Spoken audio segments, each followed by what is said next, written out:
gonna do this again because the last time I tried to film this video, I accidentally formatted my SD card, not realizing that I didn't transfer my footage. So we're doing this from the beginning again because of course I did. Of course I formatted my SD card, so it's fine. Good afternoon, good night, wherever you may be in the world. Welcome and welcome back. My name is Brooke, aka Brooks Moon, and I hope you're doing okay. This video is long overdue, and I'm really sorry about that. I am really bad at staying on top of things when I work a full-time job. So we're living, we're learning, we're coping, we're dealing with our mental health, we're trying to be as good as we can. But it's hard. Also, the lighting is probably going to be whack as hell in this video because it is like about to storm, so it might get like a little dark. A year ago, I made a video talking all about the Marauders lore, which did extremely well, which still blows my mind every time that I see how many views it's gotten, like how many people have interacted with it. I was asked multiple times to make this video, and I just never got around to it because it's a chunker of a video. I'm sure the timestamp on this is probably going to be ridiculous. This was a video that was like I had been working on for a while. I think I worked on this video for over 2 months. Gathering information, scripting everything, making the thing that you are about to see on this TV. Trust me, it's going to be overstimulating. I know, okay, you don't have to tell me. But I missed some stuff in that original video, and so I had people yelling at me and being like, why is this not in this video? It's like, hey, I was just doing the basics. This was just like Marauders 101 for people who were getting into the fandom and didn't really know where to start. I wanted a place for them to have a place to start. That's what the purpose of that video was. So that's why the information that was in it was in it. But there's also been a lot of evolution in the fandom since making that video. And so I wanted to make a video talking about this new stuff that has popped up because it's honestly really fun and I loved it. First disclaimer that I think needs to be included every single time I talk about this IP. I hate J.K. Rowling with every bone in my body. I despise that woman. She is a transphobe fucking turf. She is a bigot. And she is a horrible woman. She just sucks. The Marauders fandom is very different from her stuff because it exists in spite of her. Every character that is in this fandom or represented in this fandom is seen as queer, and she's homophobic as fuck. So yeah, obviously it's going to piss her off. And I'm glad it pisses her off. I hope it keeps pissing her off because fuck you, trans people exist and they're never gonna go away no matter how much money you try to spend to make anti-trans campaigns and get them banished from the UK. I don't like her. I don't hate many people on this planet, but she is definitely one of the major people that I despise. Also, a lot of my own opinions are going to be incorporated in this. That's just kind of how this works. If you disagree with me, that is okay. If I talk about a ship that you don't ship very much or that you do ship a lot and that I don't like, it is not a criticism on you. Just because we don't like the same thing does not mean I don't like you. That's not how this works. So people are not going to agree with everything you say. That's totally fine. Just please know I'm not here to like yuck anyone's yum, except for a few exceptions, which will make more sense when I get to them in this video. Please know that if I dislike a ship or a character that you really like, it is not a personal attack on you. It's my own personal opinion. It's not personal. Don't make it personal because there's no reason for you to. It's a waste of your time and energy. Also, this may be some not so fun news for some of you, but this is going to be my last Marauders video for a while. I enjoy being in this fandom. I love this fandom. Every time I make one of these videos, it takes a lot out of me because there's just so much information and I'm not going to get everything correct, and people are very passionate about the things that they're passionate about in this fandom, but I am probably not going to be making any more Marauders videos for quite some time. I also just feel really weird about interacting with this IP in general, just because J.K. Rowling keeps getting worse and worse, and I don't want to be promoting her in any way, shape, or form. So I'm probably not going to be talking about anything Harry Potter related for a very long time, if not ever again. I have some other videos that I'm really excited to put out, and I hope you guys are also really excited for that. So just know that this isn't going to be like the last time I talk about this fandom, but it may be for a while, just because of stuff going on in my life. Making these videos takes a lot of time. I'm a one-woman show, so I write, edit, and film all of my videos by myself. I do have some really exciting things coming up. I actually am starting a podcast. You can find the link for it down below. Please go follow it and subscribe to it. I'm really excited for that. I'm hoping to get some episodes out to combat when I don't have videos going up on this channel. I'm really excited to do it because I like to talk, and I feel like that gives me a little bit more freedom to talk about just random shit. Think of it like Curtis Connor's Very Really Good and Brittany Broski's Broski Report. Like, that's kind of like the vibe that we're going for. So make sure you're subscribed to this channel. Not many people are subscribed to me that watch my videos, so it would mean a whole lot. You don't have to. If you don't like me and you're like, I'm just here to watch this one video and then I'm going to believe forever because I can't stand you, that's totally fine. But it would mean a lot to me, and it's the easiest way to support me and this channel. Okay, we're gonna get into it now. Brace yourself for what is about to pop up on this television. You know it's serious when I have my TV behind me and there's a graphic to go along with whatever the fuck I'm talking about. Brace yourself. Whoa, that's a whole lot of lines. I said this in my first video, and I entirely meant it. Every character in this fandom is shipped with each other. It doesn't matter who they are. It doesn't matter what their background is. It doesn't matter if they are part of the Order or Death Eaters. They get shipped together, okay? And this is in no way every single ship. That would literally be impossible for me to include every single one. I included the ones that I think are the biggest in this, as well as this is full of romantic and also platonic ships that are super important in this fandom and pop up like a whole bunch. Some of these I really love, some of them I'm not the biggest fans of. But like I said, I'm not going to yuck anyone's yum, so please don't take it personally if I don't like the same ship as you. My preference and your preference may be different than mine, and that's okay. So we're gonna go character by character, and there are instances, like as I go further down, like the characters later on in the video are gonna have like less ships I talk about as I get to those characters because I had already talked about them. I'm not going to talk about them twice. There's no reason for me to repeat myself. This video is going to be long enough. So we're going to start with the Marauders as I did the last time. I think it's like I'm formatting this kind of the same way that I formatted the first video. If you haven't watched that, go check it out. It kind of gives the basis of a lot of information. I'm not going to be breaking down characters individually this time. I did that in that other video. Unless I didn't talk about that character in the previous video, then I'll give a little synopsis of them. But a lot of these characters were mentioned in the original video, so go watch that. Start with the golden boy himself, James Potter. The ship that I'm going to talk about first is literally the crown jewel, I would say, of the entirety of the fandom, the reason why this fandom even exists, and that is Jilly, which is James and Lily. This ship also has a lot of like other names to it other than Jilly. I have only ever known it as Jilly, but this fandom likes to make fun names for ships. You have Jilly, Flowerpot, or Sunflower, or other options that you would sometimes see. I don't know when these names came out. I don't know when they happened. They just exist. They're just something that's there. I was made aware of that later on because I was like, what are people talking about? And then they're like, it's Jilly. And I was like, why are we calling it other things? To confuse the hell out of me. It's so confusing for no reason whatsoever. This is the creme de la creme of the fandom. They are the OGs, they are the originals, they gave birth to Harry, which creates all of Harry Potter. Like, they are the reason why the entire series would basically exist. If you had to like pinpoint a starting point for the entirety of the franchise, it would be them. Their relationship though starts at Hogwarts. James is very much infatuated with Lily the second he sees her.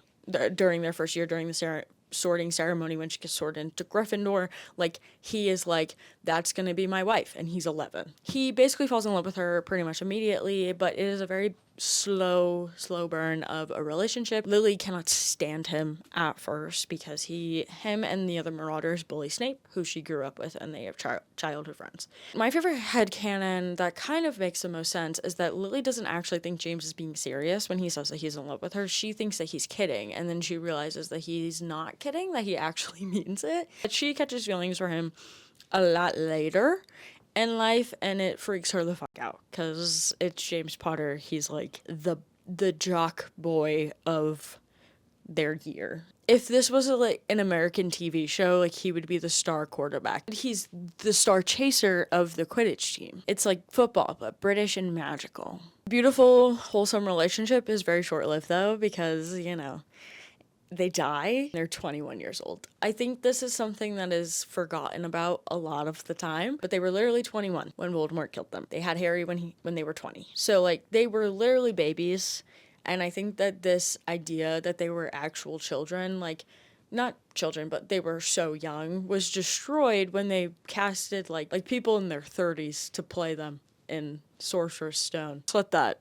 Just let that sink in for a second. Like, it's so sad. It's genuinely super tragic. Their relationship is seen as pretty healthy. Like, they get married right out of school. It happens because James, like, doesn't want to not be married. He's like, yes, there's a war going on, but, like, I love you, and that's important to me, and so we should get married. There is no way in hell that Harry was planned, because Lily is so careful about things in her life, and she would not have planned a pregnancy in the middle of a war. That's crazy.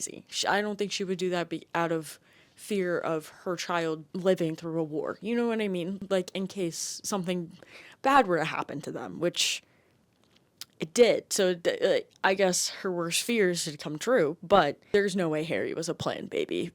He was a surprise. He was a welcome surprise, but he was definitely a surprise. Jilly has kind of like seen the shadows of the fandom in the modern era of this fandom that exists now on like TikTok and Tumblr, cast aside a lot of the time in favor of the next ship that I'm going to be talking about for James, and to which I say, Jilly is always going to be number one in my heart, and I love them so bad. I am a Jilly defender. I love Jilly so much. I love Lily Evans so much. She gets so much shit in this fandom for no reason. The next major one that I was referencing to for James would be Regulus, which is James and Regulus Black. Also has a few other names of Star Chaser and Sunseeker. Star Chaser because Regulus is a real star in the sky, and James is a chaser, and James is seen as like the sun in the fandom. Like, he represents the sun, Remus is the moon, Sirius is a star, Regulus is the Slytherin Seeker on the Quidditch team. We're very creative here. This ship kind of started out as a joke a few years ago, and then like there was this thing that happened called Regulus Week, and it was just like people taking this crack ship, and they were like, what if James and Sirius's brother Regulus were together and like they dated in secret, and it was like my best friend's brother type-esque angsty situation, and then it just kind of took off because people were like, oh wait, no, this is like Drary but like in the Marauders. Like, that's pretty much what it is. Like, it's like the gays said this crack ship actually has some kick to it, and I'm going to make it my life's mission to make it bigger. So hold my ass coffee, I'm gonna get to work. Like I said, it revolves around the trope of like my best friend's brother, but also like enemies to lovers, and also like rivals to lovers, and also friends to lovers, but like heavy emphasis on like secret, like forbidden romance. Like, whenever Sirius finds out about it in fics, like he flips the out just because of like their family history and blah blah blah blah blah. This ship also has so much angst, so much. It is like, if you read a Regulus canon compliant fic, it is just depressing. It is so sad. Choices was one of the best things that I've ever read, but it literally put me into a state of depression. You bitches love to kill Regulus off. Even if it's an AU, he dies at some point. Like, you guys love to kill Regulus off. I don't know what it is. Like, what the why do you give him a twink death? I don't understand. Stop it. But like, it's not even just like choices. You also have Crimson Rivers, Our Heist Baby, and there are more, but like those are like the trio of like Regulus fics that are like super popular. I didn't understand this ship at first until I read choices, and I was like, actually, I can get behind this. This has the same like level as Drary. Like, has the same kind of flavor notes to it. So I ate that up so fast, and I read choices I think within a week. It hurt my feelings. This ship hurts my feelings because Regulus becomes a Death Eater, so you have like the betrayal when James finds out that he took the Dark Mark. Then you have Regulus dying, but no one realizes that Regulus was dying to try and stop Voldemort. So like, it's like this whole really sad thing that like he dies and like everyone hates him because they think that he died a Death Eater, and like a Death Eater's death like serving Voldemort. And then you also have James dies later on too. Like, it's sad. It's so depressing. There's like so much betrayal and like hurt. There's a lot of hurt in this. And also it's like secret relationship because like Regulus has to uphold the Black family name since Sirius is banished from the family and all of that. Also, I'm saying this now, and this is the only time I'm going to say this. The Regulus versus Jilly ship war needs to end. It's stupid. It's dumb. Why are we doing this? Neither of those ships are better than the other. For those of you who are like, well, Lily gets in the way of Regulus, or people say Regulus gets in the way of Jilly. If you say that Lily gets in the way of Regulus, you are misogynistic. Hate to break it to you. If you say Regulus gets in the way of Jilly, you're homophobic. Just stop. Just cut it out. Like, don't. But yeah, check yourself before I do it for you. And that is the last time I'm going to say it. Okay, moving on. The next major one that I'm going to talk about is not necessarily always seen as a romantic ship, but it is a very big platonic ship, and that is Starbucks or Prongsfoot, which is James and Sirius. A lot of the time when you see them, that it is like solely platonic. Like James and Sirius like are brothers because James's family takes Sirius in. After he gets, like, basically banished from his family, he runs away, he runs to the Potters. The Potters practically adopt him, heavily what their friendship is built upon. Like, Sirius finds solace in James's family because the Potters provide the warmth and support that his own family doesn't, because they care more about the legacy and the name of the Black family than they do, like, the feelings and emotions of their own child. You also will sometimes see, like, the friends to lovers aspect, but, like, Sirius still lives with the Potters, so it's kind of like the Fosters, if you guys know the Fosters show. And I kind of hate that. I'm not gonna lie, I hated Callie's relationship with, what the hell was his name? Was his name Ben? It started with a B.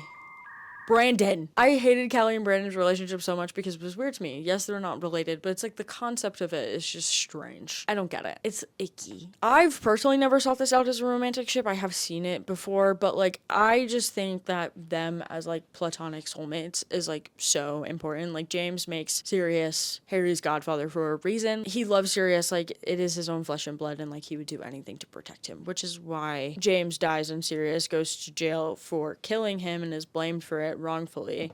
It kind of destroys something in him, because how could Sirius ever kill James? They were literally brothers. Any Marauders fanfic you read, it will have their friendship front and center, and it's just very special to me. No one understands Sirius like James does. It's like James was like the first person to actually like truly want to understand who Sirius is, and that just kind of stuck with him, you know? The next one is a ship that I don't like, but it is solely because I don't like Snape at all.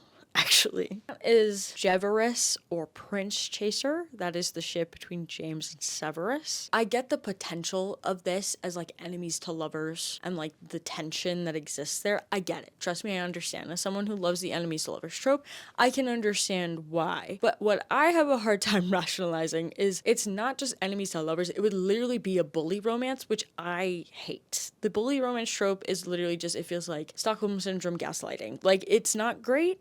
I don't like it. Like, James hated Severus for what he did to Lily and like how he was like evil, believed in like blood purity and all of that. Yes, I know there's a similar argument for Regulus. Please start deleting your comment. I know, okay? I know it is like an oxymoron. Like when it comes to like James accepting someone being a blood purist. I know, okay? I get it. I understand.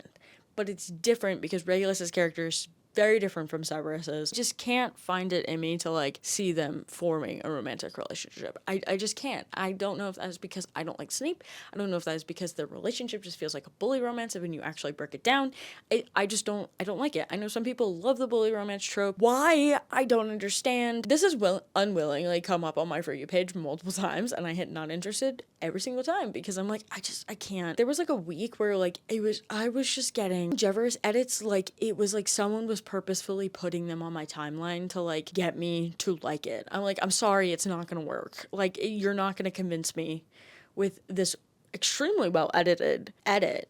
It doesn't matter. It wasn't the same account either. It was like different accounts. I'm like, how many of you are there? I know there are a lot of people. There's a lot of fics, okay, on AO3, if you look up the ship name. I don't want to yuck anyone's yum. If you like the ship, that's great. I understand the potential. I do see it. I do understand why white people really like it. To me, it feels like the same reason why people like Regulus so much. Like, it's the potential of it and like the tension and like, all of that. I am just will be a Snape hater until the day I die, and you're not going to convince me otherwise, so don't try, because I don't like him. I don't really ship him with anyone. He just exists. Another platonic ship that I really, really, really, really, really love that does not get enough representation, in my opinion, as much as Prongsfoot does, and that is Moonchaser, which is Remus and James. I loved the representation of the prank in Choices because James gets mad at Sirius and like basically gives him the cold shoulder. He does end up forgiving Sirius before Remus does and like tries to understand it,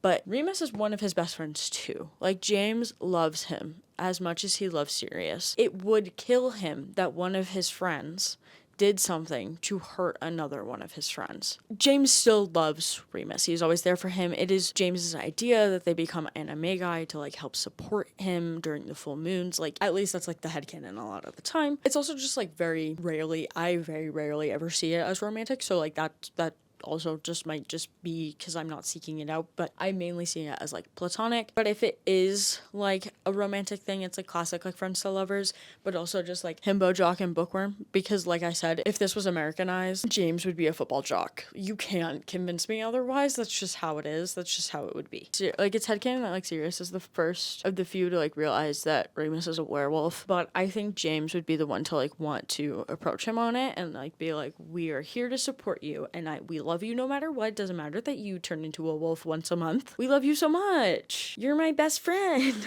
We're having tacos later. Okay. I don't hate it as a romantic ship. I just see it more as a platonic ship because it's very special to me. I think that James's love for Remus is very unique in its own way. Loves him in a way that he loves his friends, which is very hard. Or Remus specifically, James sees it in a very different light. The next one is a poly ship that is very popular in this fandom, and that is Jegulily. I did touch upon Jegulily briefly in the first video, but I am going to talk about it here. James, Regulus, and Lily. I don't understand this. What gets me is not the polyamory, it's Regulus being with a woman. Just think, in this fandom, we have characterized Regulus as just being gay. And like, he has zero interest in women. Like, he's friends with women, but he does not want them romantically. And I just think that that is something that has stuck in my head. So that's how I characterize him. Other people see it differently, which is totally fine. I'm not going to say that you're wrong. That's not what I'm here to do. It just doesn't logically make sense to me of Regulus and Lily being together. The way that this ship is presented is James loves both of them so much that because of James, Lily and Regulus also fall in love. Like, that is like why. Like, he is like the central point of this ship. That's just how it's usually characterized and presented. And that's totally fine. I understand that completely. I just don't understand the part where Regulus likes a woman. That's a gay man. It's a man who is a homosexual. But I don't hate it. Did see someone made a Challengers fic, like a Jegulily Challengers fan fiction. Don't know what it was called. I was like, actually, that's actually really iconic, and good on them for thinking of that, because I absolutely love that. Another throuple that I actually do not like whatsoever is Jilveris, which is James, Lily, and Severus. Again, not a big fan of Snape in general, but for this poly relationship, it would be Lily that would bridge the gap between James and Severus. He would love them both so much that, like, you know, they would eventually end up getting along at some point, because they both love her. James does like mature later on in life. Like, I don't think that this is like out of the question. I just think that when they're in school, there's no way that those two get along. It can't happen. It's not possible. James grows up for sure. Like, he grows out of him being a absolute dickhead. Severus does not. He bullies children as an adult, 11-year-old kids, because he's bitter that the woman he was in love with did not pick him and then died. Okay, that's all for James for now. I mean, there's gonna be a few more that I mentioned later on, but I didn't include them all under him because then I wouldn't have been able to talk about other characters. So we're gonna move on to Sirius Black. This is another one who has a lot of ships. All of the Marauders like have a shit ton of ships. They get shipped with pretty much everyone. Sirius is also seen as like either bi or pan. Sometimes as gay. It's very rare he's like straight, because, you know, the coveted, the number one ship that I'm about to talk about was Polestar. But like, you're trying to tell me that the man who showed up at King Cross Station as an animagus and then brought a fur coat with him and had like it was like a deep v-neck showing off his chest tattoos is not a bisexual man. Telling me that that man is not bi. Like, it's giving Harry Styles that was wrongfully convicted of murder for 12 years. The first ship that I'm going to be talking about, which is like the only ship that exists for him in my brain, is Wolfstar. This is the ship of this fandom. Honestly, it is very rare to find someone who doesn't ship Wolfstar. I would say Wolfstar outranks Jilly every single time. It outranks Jegulus every single time. Wolfstar is the number one ship. It is basically like the Bible in this fandom. At this point, it's just canon. It's canon because Gary Oldman and David Lewis, who played them in the movies, thought that they were former lovers when they were doing the scenes in Prisoner of Azkaban. It's like, yeah, because you're right. This is my OTP. Can we bring that back? I think like having OTPs is like so much fun, and it's just so silly and stupid, but like they are mine. Like they are my one-true pairing. I love them so bad. They are the number one ship that I read for. I think they like were the number one ship on AO3 a few years ago or last year or something. Like they had the most fics or some shit. Their relationship is like extreme slow burn. It takes years, okay? Like, it takes forever for them to like actually get together. Friends to lovers, extremely slow burn. Lots of bickering. They argue like a married couple. They fight a lot, but they love each other deeply. They exist in every single Marauders fic, even if the fic is like not a Wolfstar fanfiction. They're in the background, existing and having relationship development happen between the two of them. It happens in every single fanfiction. It's very, very rare that people don't ship Wolfstar. They're like the number one. They're the it couple of this fandom. The angst is phenomenal within the ship. There's angst in almost every single ship in this fandom. I say no, not almost every single ship. It's in every single ship in this fandom. Between like the prank, the fact that Sirius gets sent to prison for 12 years and wrongfully convicted, and Remus believes that he actually did it. What's your favorite horror movie? Oh, you know the scene when Harry is telling Remus about the Marauders map and says that Peter Pettigrew is actually alive and is present on the map, and then Remus actually realizes that Sirius was innocent this entire time, and he believed that the person that he loved, the man that he was in love with, was actually a murderer, and it turns out he actually wasn't. He hated him for 12 years for no reason. Yeah, the look on David Lewis's face in that scene, horror film, okay? I need to move on because I will talk about them forever. I love them so bad. Okay, they are my favorite. We also have Black Donald. This is also a very common ship that happens, and it's Sirius and Mary. Like I said, Sirius is a bisexual king. This is seen in both platonic and a romantic way. They date kind of like early on, usually in their years at school before, and this usually happens pre-Wolfstar. Friends to lovers, but then once they break up, they like stay friends. Also, like, there's like a headcanon that like they dated each other, both realized that they were gay, and were like, let's just be friends, because like neither of us like what's happening here. You know that like one couple that was like in your like high school or whatever, and they're like the both like conventionally attractive people in your class, and then they are dating. It's like, yeah, of course they are. There's a lot of, they like bicker a lot, they argue constantly, but like of course they always make up. Commonly seen that Sirius dates a bunch of muggle-born girls as a way to like piss off his family. He doesn't necessarily date them for that reason, but it does play a factor because like he is a black, like he is the first son of the Black family. They are one of the biggest pureblood families, and the fact that he, a pureblood of one of the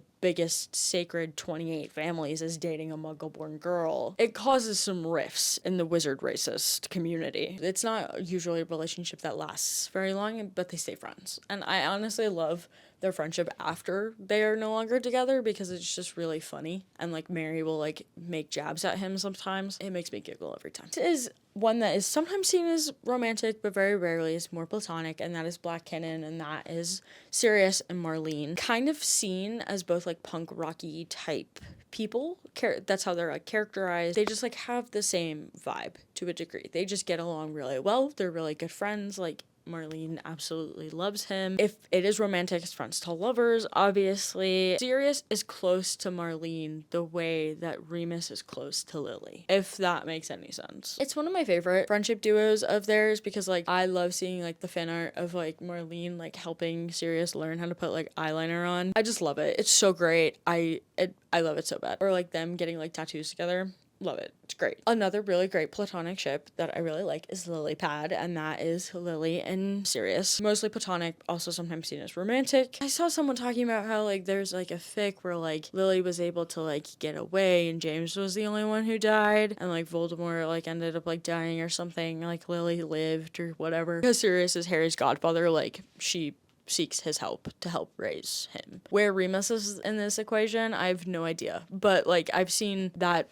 like headcanon be thrown around sometimes. They have a very strong friendship. If you think Lily Evans is going to make anyone the godparent of her child, you are wrong. She would have to trust them as much as James does. She wouldn't do it otherwise. Usually seen that Lily is closer to Remus, like I mentioned before, but I do really love their friendship. I think it's very pure. Especially because Lily definitely did not like Sirius at first. It was like the same situation. She didn't really like James at first. She didn't really like Sirius because they were obnoxious and loud and always getting in trouble and like constantly losing points for Gryffindor or whatever. She's not one to like completely follow the rules, but like it annoyed her when she was younger. So it took time for her to like get to know and like actually like Sirius, but when it did eventually happen, like they become really good friends and they care about each other like family. So next is one that again don't like because it has Snape, and that is Snack, which is Sirius, and Severus. Trying so hard not to be a hater. I really am. I'm sorry if you ship this. Again, it's same thing with like James and Severus. I understand the potential with this, the tension and the angst. I just don't get it. Like literally, especially because of the prank. The prank is when Sirius told Severus how to get past the Whomping Willow on a full moon, and Severus almost dies via werewolf Remus. Just kind of like ruptures the trust between Remus and Sirius, where a lot of that angst comes from. But like you're telling me Severus is going to still want to be with the person who almost got him killed? I wouldn't. Like that's crazy. Sirius hated Severus as much as James. Like they bullied him together. So like this would also be like a bully romance. I don't get it. Like it just doesn't make sense to me when I think about it a little too hard and see the potential. Don't get it myself personally. Like, I'm sorry, you're sending someone to go get mauled by your werewolf friend. I don't think I would want to talk to you ever again either. I would hate you still. And like Severus carries that hate with him into adulthood. Absolutely is willing to let Sirius be sacrificed in Prisoner of Azkaban and die. He does not give a He doesn't care. He doesn't care that it could be possible that Sirius is innocent. He doesn't give a fuck. He wants to see that man die. Riding off of the coattails of that would be a polyamorous relationship, which is Starbucks Prince, which is Sirius, James, and Severus. Don't get this. It's like you're taking two of the bully romances and their victim and putting them together. I don't understand it. I don't see it being possible. I don't even know if there would be a central point here in this poly relationship. Would the central point be that they both hate him? Like, I don't, I don't get it. I don't get it. This one seems more impossible than, like, them being with him individually. Like, both? That... I don't know about that one. Next is Sirius, which sounds like a Greek god. And that is Sirius and Lucius. This is one of those crack ships that would kind of make sense to a degree because both of them are purebloods and the Blacks have like strong ties to the other pureblood families that are in the Sacred 28. They would have grown up around each other at like banquets and like that. So like it's kind of like enemies to lovers to a degree. Don't like fully like each other, but like there's a knowing and familiarity there. It does have a lot of angst potential, but I'm pretty sure Lucius is like a few years, like many years older than Sirius, because I believe Lucius and Bellatrix are the same age. I believe Bellatrix is like 5 years older than Sirius or something. It's something like that. Something along those lines. I'm not entirely sure of the math. Don't come for me. I know I'm wrong. I just, like, it has potential, but, like, only if, like, you're talking about it and, like, Lucius and Sirius, like, don't have that big of an age gap, or it could make sense. The origins of it could happen. Beginning of this video, I said I wasn't going to yuck anyone's yum. This is an exception because of what this ship is, and it is Black Sus. That's the name. Can you guess what it is? It's Sirius and Regulus in a romantic relationship. You know, his little brother. His brother. Ew. Jail. If you ship this, jail time. I don't care that they're not real people. It's the idea of you being okay with incest is a problem. It should not be okay. Don't think it's okay. Jail, life in prison without possibility of parole. Get it away from me. And the amount of fakes that exist for this is just outright disgusting. What are we doing? Like, what are we doing? We have lost the plot. Like, what is happening? This is like the same vibe as like Wincest, which was the Dean and Sam Winchester ship that like went insane on Tumblr years ago. It was weird then, it's weird now. Don't do it. I don't care that they're fictional people. Don't ship siblings together, whether they're real or not. I feel like I shouldn't have to be here trying to get you not to defend incest. In the year 2025, that's fucking insane. Why do we think that that's okay? Why are we okay with that? We shouldn't be. You're gross. You're a disgusting human being. I said I wouldn't like you if you ship something. If you ship that, I actually don't like you. You're weird. You're a freak. End of story. Don't ship this. This is one of the few times I'm actually gonna say that in this video, and I feel like I have a reasonable reason to say why. So we're about to talk about my favorite character, which is Remus Lupin. I have talked about so many times how I absolutely love him. He is my favorite character. One of my favorite characters to just like exist in general. I just like I love him. Okay, I already talked about Wolfstar, but like Wolfstar for me is the #1 ship for him. I like there's really no other ship. I think that Remadora makes no sense. I didn't put it on here because that's more of a golden trio thing. The reason why I didn't put it on here is because when Remus is 13, Tonks is born, so not a big fan of age gap relationships in general either, so there's also that.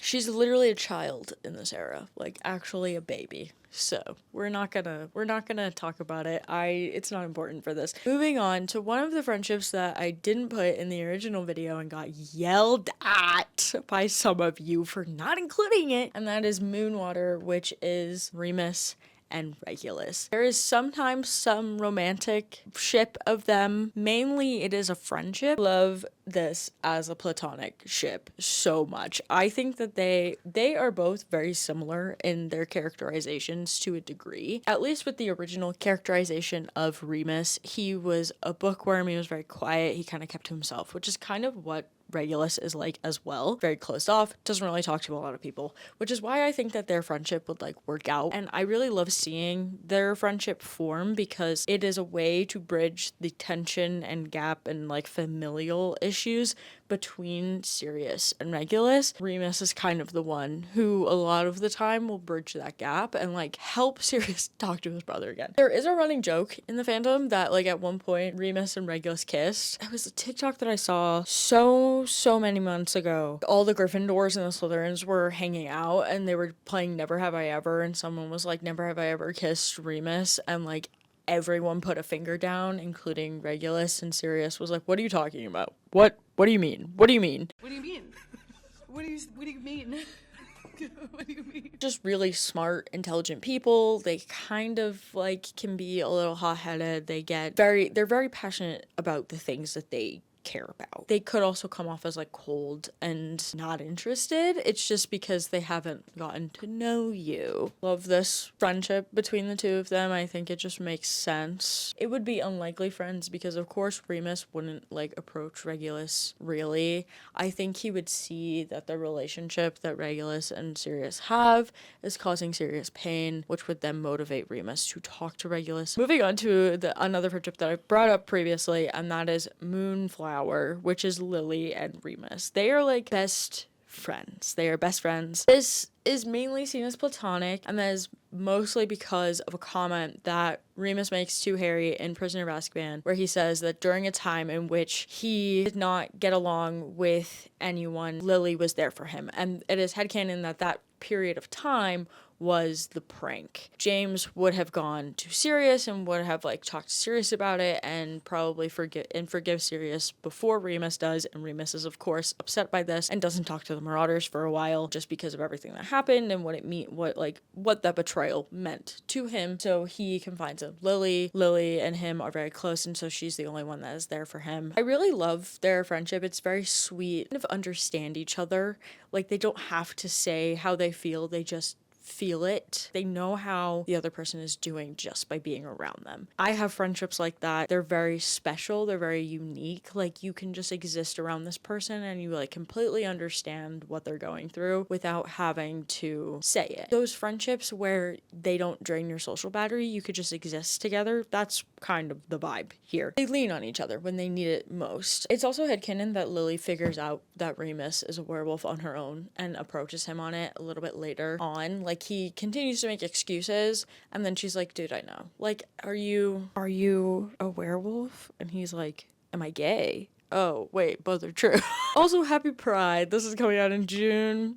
It's very fitting. He notices that Lily has feelings for James, and he says something to her, and she freaks out. Kind of like two common headcanons that happen within their friendship. I love their friendship. It's very special to me.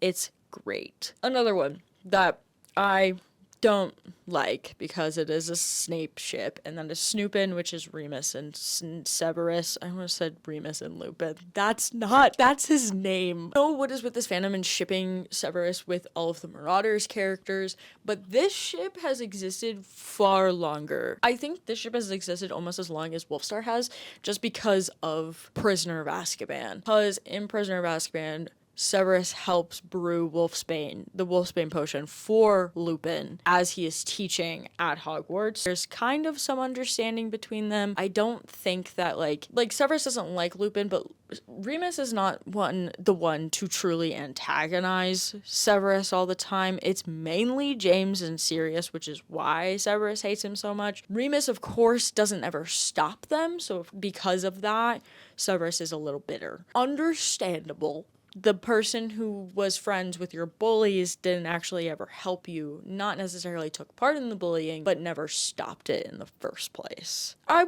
would be upset too. Like, I get it. Have a very strong enemy standpoint. A lot of the time in the characterization of their characters and how they interact with each other, Snape is just absolutely awful to Remus, and Remus does fight back eventually, but like Severus comes at him constantly all the time, thinks he's a weirdo, because Remus comes from a poor family and Snape tries to be like better than everyone else, and he does that by punching down. That's how he thinks he is gains powers, by punching down on those he can. I can understand them being friends later on in life. Like I said, like they have some sort of connection and understanding when they are adults. But as children growing up in Hogwarts, I do not think that they would have been friends, let alone together. Also, Remus almost killed him. And the reason why Severus even went to he was suspicious of Remus from the beginning, knows he's a werewolf, doesn't like that he's a werewolf, actually hates it, thinks Remus is disgusting because of it. Like, they don't get along. I don't think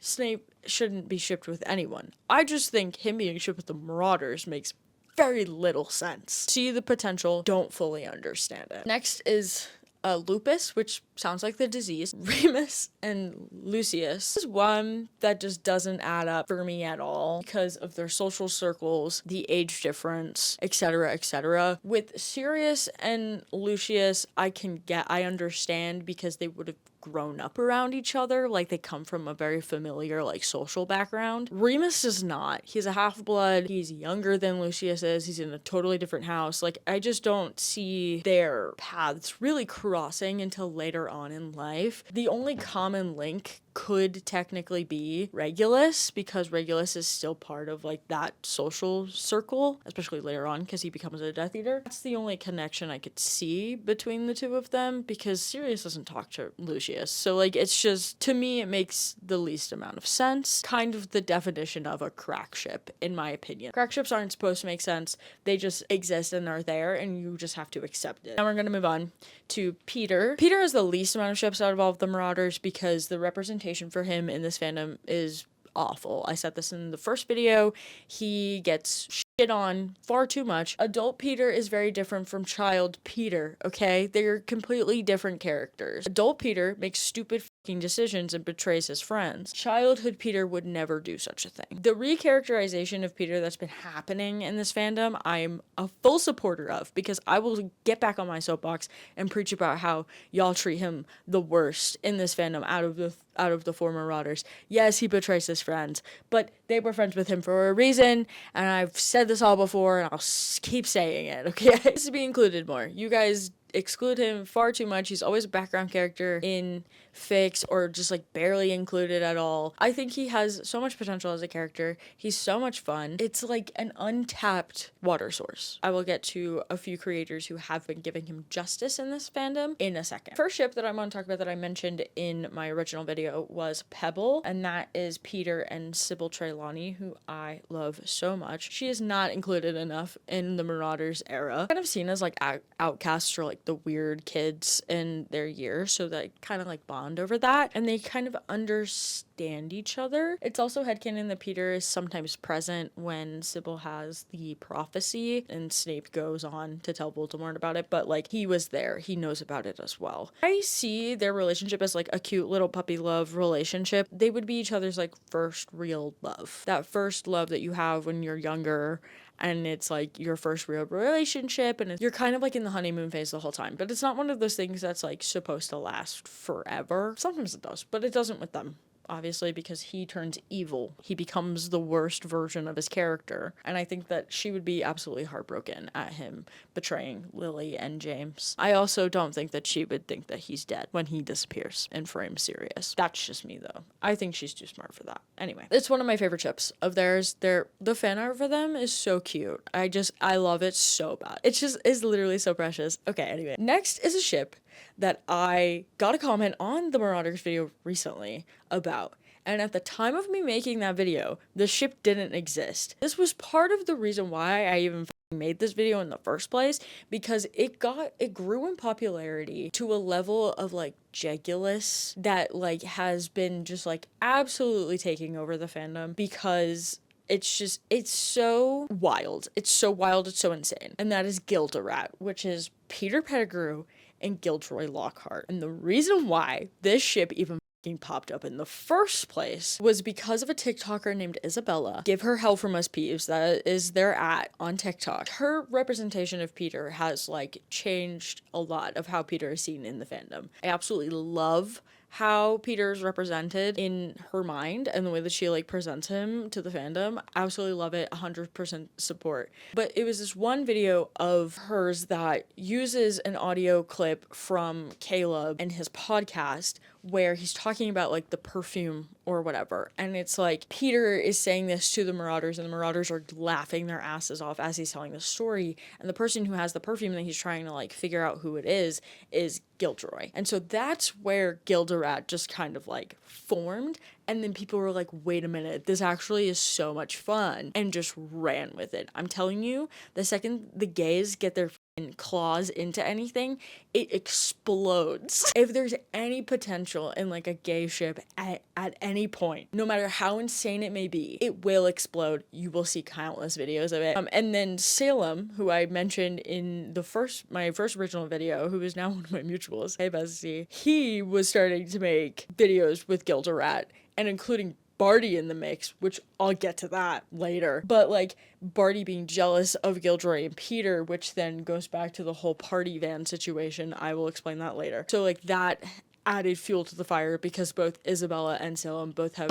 large followings on the Marauder side of TikTok. So it just kind of like has continued to evolve. It just has taken off and has become like a token ship for Peter, and I love it. I love it so bad. I think it's so funny, especially because Gilderoy is this like flamboyant, closeted gay man. Like you can't tell me that you can't tell me that he's not a little fruity. Like he's definitely either bi or something. Like that's a fruit. He is a fruit. Get in the basket. It's like one of those ships that like burns really fast and bright and then just like kind of dies. Like it's not a relationship that would last whatsoever.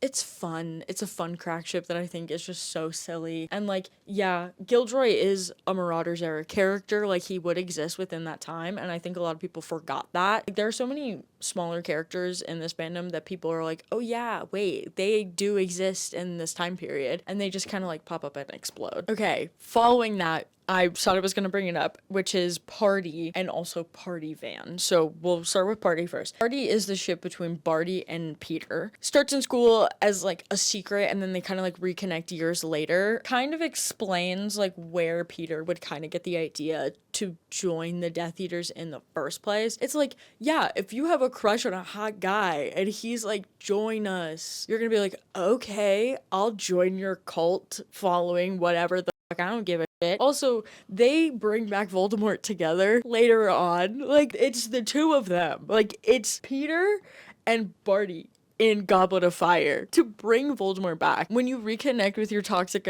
ex-boyfriend to bring back the devil. Romance goals. That's crazy. It's honestly such an unhinged ship, but I absolutely love it. I think it's so funny. I think Barty is fucking crazy, but I love him. He may be crazy, but he is free. You wouldn't think that it would work, but then when you think about it a little too much, you're like, actually, yeah, because like they reconnect later on, them in the fucking graveyard bringing Voldemort back. Oh my god, is this a date? Following that is Party Van, which again, this is Salem's fault. Like literally Salem did this. This is his fault. He created this monstrosity. This was a joke made by Salem, which existed in the fandom for like a week. It was just like constant flooding of Party Van content, and that is the polyamorous relationship between Barty, Evan, and Peter, because Barty and Evan are commonly shipped together, and then like Peter is this like meek boy in their year, and they like latch on to him and like bring him to the dark side or whatever. It took off. Like it took off in a way that I wouldn't expect it to, and it's actually so funny because it's become like a staple in the fandom, especially on Marauders TikTok. It's hilarious. It's more unhinged than Party because you've added another crazy bitch into the equation. Two jealous, unhinged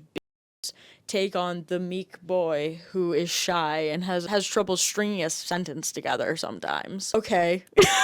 Power throuple for sure. Next one is a platonic ship that is incredibly angsty, and that is Pettigrew, which is Marlene and Peter. This is another platonic ship that sometimes is romantic, but not all the time. It is headcanoned that James, Peter, and Marlene all grew up together. They're childhood friends. And so Peter and Marlene become very, very close. They're very, very close friends. Marlene is always the one to stick up for Peter when he doesn't do it for himself. Like, she will defend him, stick up for him. They grow up together. She watches him, like, evolve into this version of himself that she doesn't recognize later on in the war. Because this fandom hates happiness, joy, and fun, it is commonly headcanoned that Peter is the Death Eater that wipes out Marlene's entire family. Marlene's family is completely killed during the war, her and the entirety of the McKinnons. And so angst is like the number one priority in this fandom. So everyone was like, what if it was Peter and they were childhood best friends? Because we can't have anything nice. It's pretty awful that her entire family is murdered. Now you're making the murderer be her childhood best friend? Sit down. Next is Ratwater, which one of my favorite ship names. I think it's so funny. And that is between Peter and Regulus.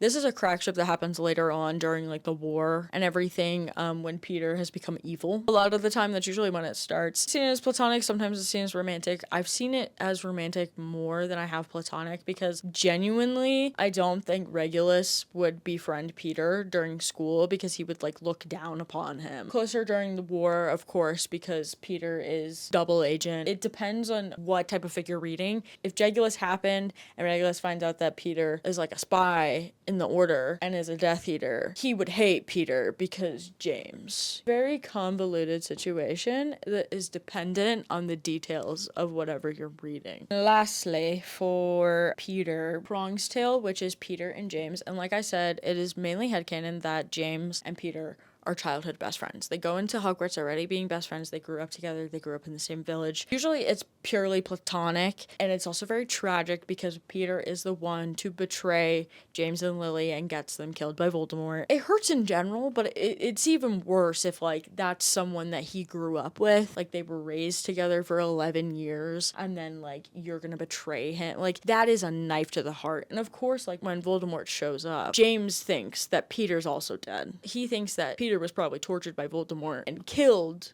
to get Lily and James's location. He never thinks badly of him. That's why it's awful. There's no joy in this fandom, I'm telling you. James is very protective over Peter because he understands that, like, Peter's a little awkward. He's not as outgoing as James is. And Peter always, like, follows James around. It's said in a comment in Prisoner of Azkaban by McGonagall, actually, when Harry finds out that Sirius is his godfather and he thinks that he's a murderer. But, like, Peter's kind of always in James's shadow. Like, he admires James so much. He wants to be just like him, but he never figures out how to do it. Like, a whole idea that he becomes a Death Eater because Voldemort promised him power. And so that's what he always sought out, was because James was always so popular and loved and seen as, like, this god at school. Peter always wanted that too. There's a reason why James makes Peter the secret keeper. He trusts him with his life and the life of his wife and child. He wouldn't just do that if he didn't care about Peter, which is why the betrayal hurts so much. Usually, if there is a romantic element of it, it is usually Peter has a crush on James, but it's unrequited. Like, James only sees Peter as a friend, and so that is kind of like a heartbreak for Peter, because of course more angst.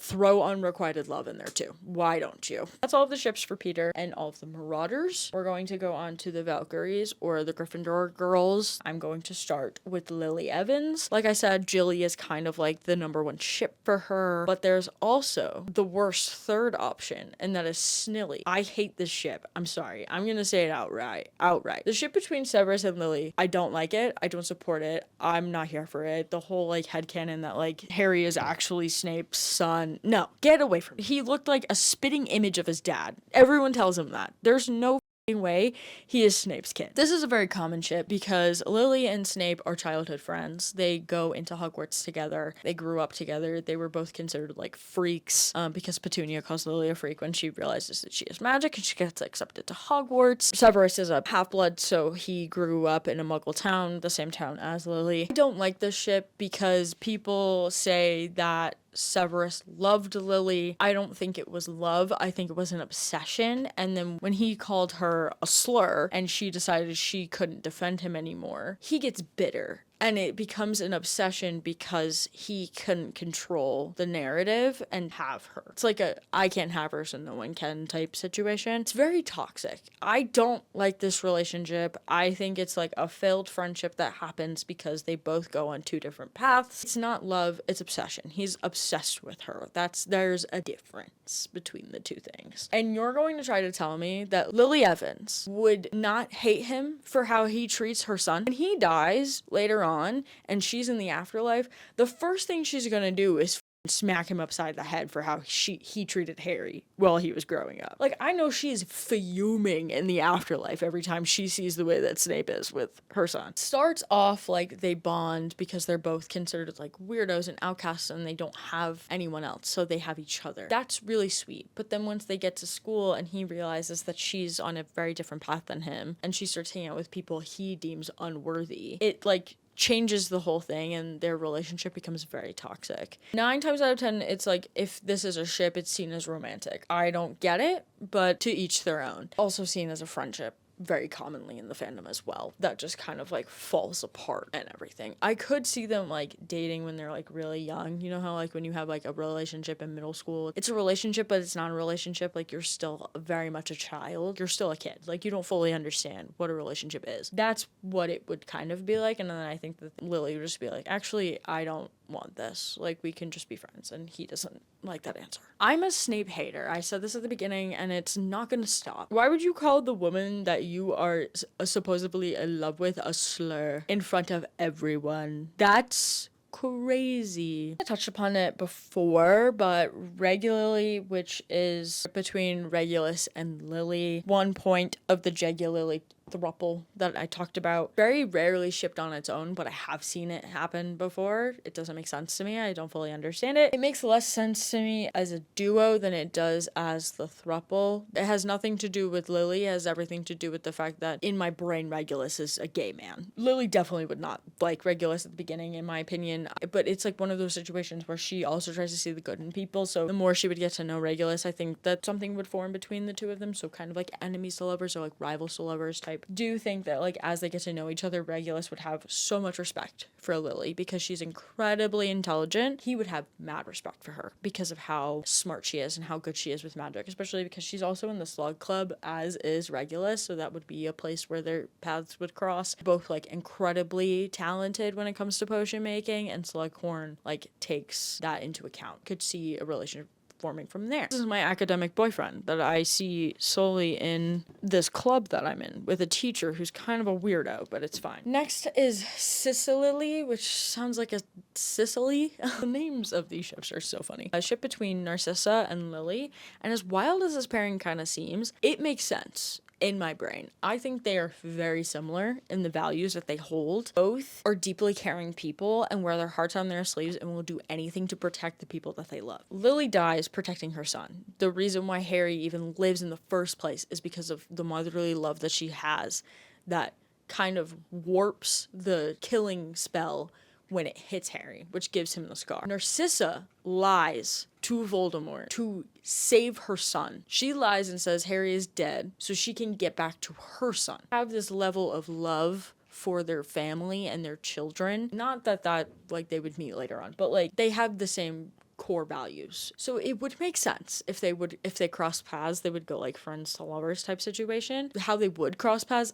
I don't know. If it did happen, to me, it makes sense. A very common sapphic pairing for Lily, though, is Mar-Lily, which is Mary and Lily. This is friends to lovers. It's very common in the fandom. I really love this ship. I think it's beautiful. They become friends really fast and very quickly because they are dorm mates, because they are in the same year and in the same house. But they are also both Muggleborns, so they understand this side of their lives that almost everyone else who don't understand the childhoods that they live outside of the wizarding world, etc., like the customs and everything. So the two of them bond very quickly. Blood status is what makes them feel super seen to the other person. Hey buddy, what are you doing? They are kind of like ride or dies for each other, whether it's just a platonic or a romantic relationship, like as a whole, which I absolutely love. I love that they are just like super supportive of each other. Both get revenge to help the other person. Like it's like, oh, this person wronged you, well guess what, I'm gonna cause some issues for them now because how dare they do that to you. There's also angst, in case you were wondering, because of course there is. A lot of the time they don't stay together. Lily ends up falling in love with James. Mary lets her go forward because she knows that there is a version of a future that Lily wants that Mary can't give her, and so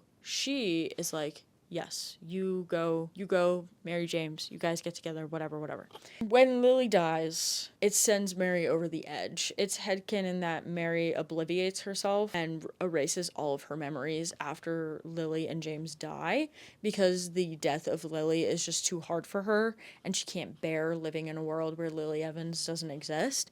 So she erases her memories completely of her entire life and just lives her life in the Muggle world as if she has no knowledge of magic whatsoever. Because of course, why would this be happy? Happiness is not something that is commonly seen in this fandom. As you can tell, really love the ship. I think they're both super strong female characters as well. I think both of them don't get enough love, and I love seeing them together. That their relationship is so special. I also love women. So like lesbians who understand each other in a way that other people don't understand them. Yeah. Next is McEvans. This is more seen as a friendship than anything. I very rarely ever see Marlene and Lily shipped together, but if they are, it's friends to lovers. They are also dorm mates, so Lily, Mary, and Marlene are always seen as being dorm mates. Sometimes Dorcas is thrown in there.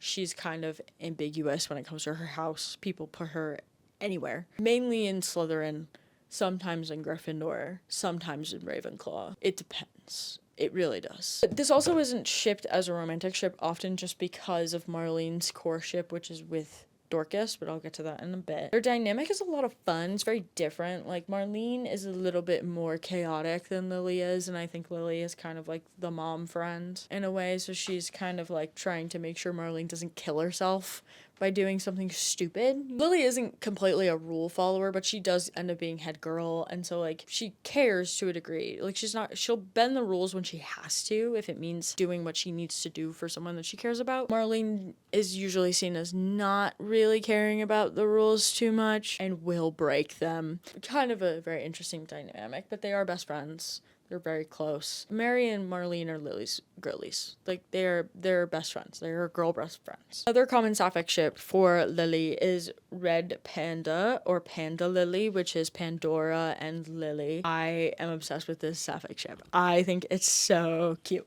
I think Lily would absolutely gravitate towards Pandora because she thinks Pandora is so, like, whimsical and interesting, and, like, she would stick up for Pandora if anyone tried anything. It's kind of like weird girl x weird girl, because, like, Lily gets bullied because she's a muggle-born, Pandora gets bullied because she's just strange. Honestly, their relationship is so wholesome. I absolutely love it. Of course, like, there's the angst aspect of it because, like, Lily ends up dying early and then Pandora also ends up dying early. Also see the, like, duos of this gay ship is happening, it's probably because Regulus is happening. Like, there's a gay ship somewhere, there's another gay ship somewhere else if it's from a traditionally heterosexual couple. James is gay, so's Lily. If Regulus is happening, Lily's either with Mary or Pandora. Usually it's Pandora because Pandora and Regulus are best friends. So they go on double dates. Like, this is how the fandom operates. It's like, let's try to include as many characters as possible and make it make sense. But make it gay. But make it make sense. Moving on to Marlene. Marlene's main ship is Dorleen, which is her being shipped with Dorcas Meadows. This is probably the most popular ship and what you will usually see with Marlene most of the time. Same with Dorcas. Like, the two of them are only ever really shipped with each other. And I love it. I love their ship so much. There's seen variations of how they meet. Dorcas is very ambiguous when it comes to her house. So Dorleen is dependent on whatever house Dorcas is usually in. If she is seen as a Gryffindor, she's also dormmates with Marlene. They are sometimes on the same Quidditch team. If she is a Slytherin, they're on opposing Quidditch teams, but Quidditch is how they meet. Absolutely is obsessed with Dorcas and is like, oh my god, she's so good at Quidditch and I love her and she's pretty. Like, she's so pretty and cool, and I just, yeah. Varies from, like, friends to lovers to rivals to lovers. I love the rivals to lovers route, though, because I think it's so fun. This is sometimes seen as the more patient one. Marlene is a little bit more impulsive. It also is, like, I've commonly seen it where Dorcas knows that she likes girls. Marlene is still questioning, doesn't fully understand why she is the way that she is. So Dorcas is kind of patient with her, and, like, Marlene is like, yeah, I am having trouble coming to terms that I'm a lesbian, and Dorcas is like, that's okay, I still like you. Sometimes this is reverse, it just depends on the fic, but I've seen it more commonly that Dorcas is more secure in her sexuality than Marlene is. Extremely angsty and tragic, yet again, because of course, not great once you get into the year wars. So Marlene is, like I said, murdered by her whole family is taken out during the war. Her whole family is murdered. Dorcas is personally killed by Voldemort because it is said that she is too powerful. So Dorcas also joins the Order. She is not a Death Eater, even though she's commonly seen as one of the Slytherin Skittles. After Marlene is killed, Dorcas is so stricken with her grief that her magic becomes so powerful and unpredictable because when witches and wizards are younger, they start showing signs of magic, and usually it is depicted when they have really strong emotions. So when Dorcas finds out that the love of her life has been killed, she becomes so powerful and so unpredictable that Voldemort seeks her out himself and kills her himself. She is one of the few people that he personally kills because he knows that if she gets to him, he could probably be killed by her. My favorite variation of Dorleen that I've seen, though, is where Dorcas is a princess of a kingdom and Marlene is a knight and they fall in love. And there was, like, fan art that I saw of it. And if anybody has, like, a fic rec that's like that, please give it to me. Please give it to me. I want to read it. The next one is a platonic ship, and that is Jarlene, which is Marlene and James. Like I said, they grew up as childhood friends. Marlene also jokes that she's in love with Effie Potter, James's mom, all the time, and it drives him absolutely insane. So a very common thing that Marlene realizes that she's gay because she never had a crush on James. Like, she tries to, like, she just forces herself to, and she realizes she never did, and that's how she, like, realizes, like, she likes girls, because she's like, I never actually had a crush on James, and everyone had a crush on James at one point. He is one of the first people she comes out to because he's a token ally, which is a long-running joke before like James had before Regulus came around. It was like a long-term joke that James was the only straight one in the friend group or whatever. Not long before Lily and James do, but when she's killed, Lily and James have to be they are in hiding because Voldemort is trying to find them, because it just absolutely destroys him. Truly like brother-sister situation. Like, he sees her as family more than anything else. They are definitely the people, they've like definitely told people that like they're cousins. Like, not that like they're like, you know how like you have friends that you grew up with in your childhood and you're like, yeah, that's my cousin, and you're not actually blood related. Like, they would do that. Another ship that's kind of rarely ever shipped, but that's Marlene and Mary. You see it sometimes solely because of Dorleen, in my opinion. If it's shipped, it's friends to lovers. They're also dormmates with Lily, so like that is an aspect in it as well. Extremely close, like them, Lily, the two of them and Lily are like a friendship trio, the female Marauders, if that makes any sense. Mary is also like kind of not as patient with Marlene as Lily is, but she will explain things to Marlene about the Muggle world and everything. Another one where it's like Marlene's death is a bigger crack to Mary because they're such good friends, and like Mary literally loses all of her best friends in the war, which is what motivates her to wipe her own memory, because it would feel like she lost a sister, essentially. I've pretty much covered all of the ships for Mary. I don't really have any extra ones to kind of throw in there. Well, that's not true. There's sometimes a ship between Mary McDonald and Emmeline Vance. I didn't put Emmeline on here though, because like that was the only ship I could find with her. She's like one of the other smaller characters that have recently like gotten a little bit more attention. It's like a background ship. They both date Sirius at some point and they bond over that, and then they're like, yeah, he made me gay. Like, it's like a running joke between them, whatever. Not a long-term relationship at any point, I don't think. Most times it's not. I think it just like depends on the fic that you're reading. But that was one that I came across as I was doing research for this video, but it's not like a super common one. It's like one of those like nicher ships. Sometimes Mary is shipped with the Slytherin boys. I'm not really gonna go far into this because it's like canonically accurate that Mary gets attacked by them. They're like blood purists and awful, and it would just be toxic and just not great. So I'm not mentioning it. Like, this fandom likes to ignore characteristics, like the bad characteristics and stuff, and like baby girlified all of the Slytherin characters who are like not great people. So the next person that I'm going to be talking about is Dorcas. Most common ship is Dorleen, 100% majority of the time who you see her shipped with. There is a friendship that does exist though that doesn't get brought up enough in my opinion, but I think has so much potential as a platonic ship, and that is Dormus, which is Dorcas and Remus's friendship. I think that they would just like bond together. Like, Remus would like absolutely fall in love with her when Marlene like introduces Dorcas as like her girlfriend and everything. I think like Dorcas and Remus would just like bond so much. Like, if Wolfstar and Dorleen are going on double dates together, Marlene and Sirius are good friends. Remus and Dorleen and Dorcas would become good friends. You know what I mean? They're both like kind of reserved people, but like they're also just like extremely smart and calculated and have like their way of life. You know what I mean? So like, I think that they just have good friendship vibes, in my opinion. Another one is Dorcas and Lily. Same situation. I think like even if like Dorcas is like a Gryffindor, like Lily becomes good friends with her. She absolutely loves Dorcas. Dorcas is kind of like a more quiet person, but Lily is just super friendly and nice, so she would befriend anyone.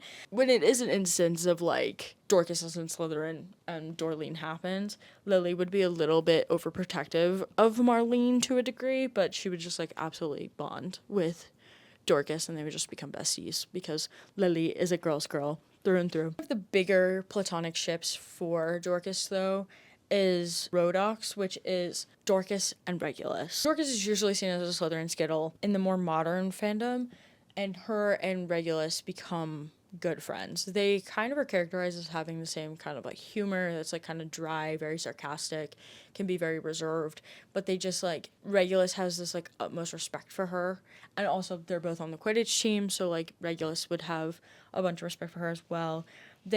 The two of them being calm, cool, and collected balances out the madness that is Evan Rosier and Barty Crouch Jr. So, like, they're, like, more reserved.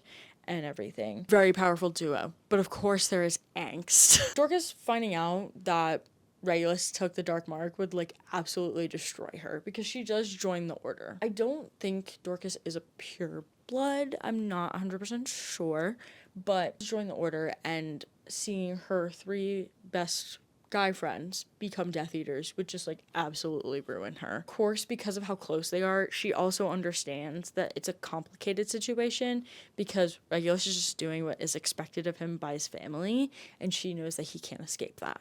So I think she would be betrayed by the fact of it, but I think she would be more hurt by Barty choosing to be a Death Eater, because that is another friendship between the two of them. Barty is kind of like, she's super close to Regulus, but I think her relationship with Barty is very different. They're still really good friends. I didn't put a line here. They're still really good friends. She would be absolutely hurt that Barty would choose to be a Death Eater because he wouldn't have. The reason he's doing it is because he hates his dad. Regulus doesn't really have a choice. Barty has a choice, and he chooses to be evil, and that ruins their friendship, and they would have a falling out. Of course. But there's mutual respect between Regulus and Dorcas. Like, it's high respect, high praise. Dorcas and Barty, it's kind of like she's making sure Barty doesn't accidentally throw himself off the astronomy tower and, like, make sure that he takes care of himself.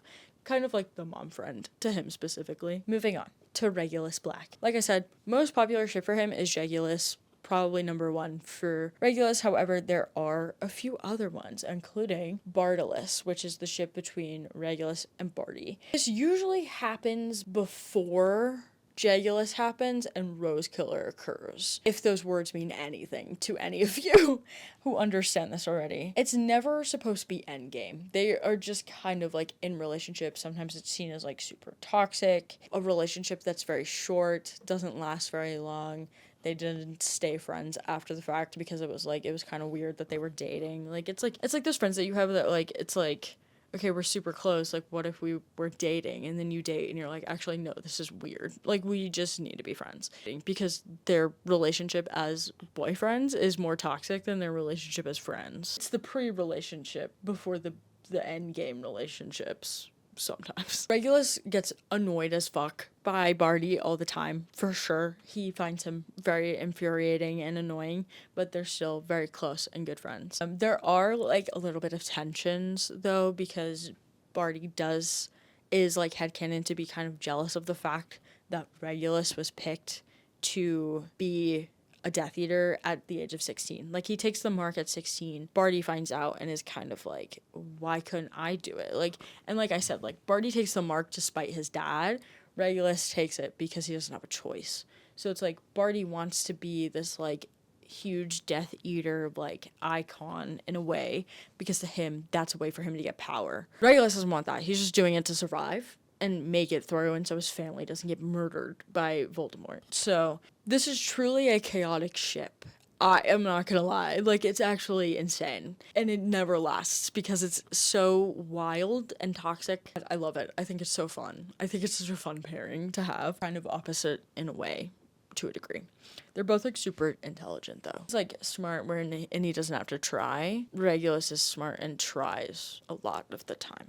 Another one for Regulus would be Revulus, which is Regulus and Severus. To me, this one never really made sense, just because I don't think Regulus would like Severus very much because he knows that he's a poser. Regulus grew up as a pureblood. Snape grew up as a half-blood but wanted to be a pureblood. Hates his dad. I don't think Regulus would really respect him until later on in the war, where Severus is a Death Eater and he's a spy for the Order, but the Death Eaters don't know that. The reverse of Peter, in a way. They do have this very common tie of potions. Like I said, Regulus is in the Slug Club. Severus becomes the potions teacher at Hogwarts. He's the Half-Blood Prince, so he understands potions to a degree that Regulus would also understand. So I think that they would bond over that later on in the war. They become, like, unlikely friends during the war. I think that there's, like, some, like, weird beef while they're in school, for sure. But there's also, like, an enemies to lovers possibility later on in the war, and then Regulus, dies. But, like, I think Severus gets so locked into his obsession with Lily that, like, no one can infiltrate it. Throw in the, like, fact that, like, if Regulus and Lily ever dated, Severus would furious, you know what I mean? This next ship was one that was brought upon me against my will. And when I saw it, I got very mad. And that is Kitty Water, which is the ship between Regulus Black and Dolores Umbridge. Because someone made a guess and was like, okay, I'm not trying to be mean. I'm not yucking anyone's yum, I promise. It's possible she would be in the Marauders era. I don't think she is. I'm not 100% sure on that. I don't know if she was in the Marauders era. This is like a newer ship that I keep seeing against my will, and I don't like it. I don't want anything to do with it, mainly because I think like we as a fandom agreed that Regulus was a gay man, but also like she would be, of course, like Dolores I can see becoming absolutely obsessed with Regulus because of who he is and what he represents as his status. I think she would become obsessed with his status. I don't think he would have any interest in her though. I think he would find her like repulsive and annoying. This is truly though like a definition of a crack ship. Like I thought we hated her. I thought we hated her more than Voldemort. I thought she was more hated than, like, the number one antagonist in the franchise. Why are we shipping her with someone we all agreed that, like, is a complicated character and was given life as a super minor character? Why is Dolores being involved? I truly don't understand. Like, he did horrible things. But he did horrible things in the same way that, like, Draco did bad things. She's just pure evil. She's just pure evil wrapped in a pink bow. Like, it's like, why are we bringing her into this? No. Stop. There's also a very common, like, another polyamorous ship that I've seen many, many, many times. And that is the ship between Remus, James, and Regulus. And honest to God, I think this would kill Sirius prematurely. I think if Sirius found out about this, he would literally have a heart attack and die at the age of 17. Ship name is Black Eclipse, which I think is just so fun. But it's just like, James, Remus, and Sirius make more sense than James, Remus, and Regulus in my brain. Like, Remus would fall in love with both of them. But, like, I could understand why Remus would also fall in love with Regulus if he fell in love with Sirius. You know what I mean? Yeah. Barty Crouch Jr. Number one ship for Barty is Rose Killer, which is Barty and Evan, because what if the two murderous Death Eaters were gay? When you ask that question, you get Rose Killer. Made all of the Death Eaters twinks, dude. Like, Rose Killer is a very the most common ship for Barty and Evan. This is kind of like endgame for the two of them. If you take the party of it all away for later on in Barty's life. Name is Evan's last name, and Barty being a murderer, that's where it comes from. He killed one person, it was his dad, and it wasn't until Goblet of Fire that he actually used the killing curse. Both a little unhinged and a little toxic and insane. But it's okay, it works out. Like they're crazy together. Two mentally ill bitches together in a relationship, you're gonna get two people who match each other's freak. So, like I said, there is no happiness or joy in this fandom. During the war, Evan dies, and it's said that, like, Barty isn't a full aware. Dies during the war. He's killed by Mad-Eye Moody. Barty basically goes insane when he finds out that Evan has been killed, which is what causes him to allegedly help assist torturing the Longbottoms with Bellatrix. It's like said he helps torture the two of them. Next thing that happens in Goblet of Fire, where we see Barty Crouch Jr. gets called out as being a Death Eater in front of the Ministry of Magic, like during a trial. He's like, "Hello, father." You know that scene? David Tennant. As insane as they are together, it just makes sense. Barty's the more rational one of the two of them, believe it or not. Evan is like insanely impulsive, which is why he ends up getting killed the way that he does, because he thinks that he can take on Mad-Eye Moody. So the reason why Mad-Eye is missing an eye, that's like the lore of that, and Mad-Eye kills him. Evan is seen as the more impulsive one of the two. Barty is very, very intelligent, even though he doesn't show it. There's a lot of the times where he's also characterized as being a Ravenclaw sometimes. His house, though, has never been confirmed, so we don't know.